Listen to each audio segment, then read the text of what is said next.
Laing COVID-19 vaccination site alang sa kabataan gibuksan karong adlaw sa Mandaue City. Samtang bakunahan sa butika gisugda na usab sa syudad. Ang detalye sa report ni Nico Sereno.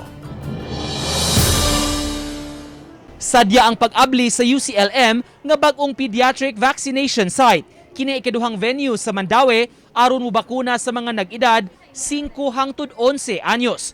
Daw children's party ang tema sa lugar aron malingaw ang kabataan. Sa bakunahan na mismo, lain-lain ang reaksyon nila. Kung ang uban maisugon sa pagpabakuna, may uban sab nga nakuyawan niini. Ang 9 anyos nga si Mael, desidido nga magpabakuna aron malikay sa sakit. Scared. Why? I don't like injection. But why would you like to get the vaccine? So I can go to the mall. Importante gid kay namo no, especially sa amo ang family nga nawagtangan mi og family member like ang akong papa due to COVID.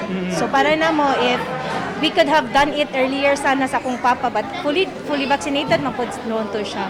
But to prevent it from kuan ba kanang infecting other people. Human sa vaccination, lain-lain nga mga treats ang gihatag agi ug pahalipay. Matod sa City Health, moabot na sa 1,500 doses sa maong age group ang ilang nahatagan.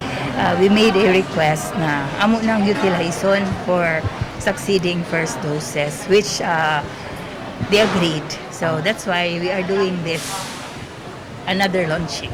Samtang gisugda na sab ang bakunahan sa butika sa Mandaue. Dinhi sa usa ka panimay sa Maydan A. del Rosario, Barangay Mantuyong, gihimo kini sugod kagabi kun diin moabot sa 20 ka mga tawo ang nahatagan sa booster dose. Lunes, Miyerkules ug Biyernes ang ilang schedule. Mitanyag ang tagduma sa pharmacy aron makatabang sa mga health officials sa pag-administer sa bakuna. May gihatag sila nga midwife. Ako lang sa siyang part-time nga racer.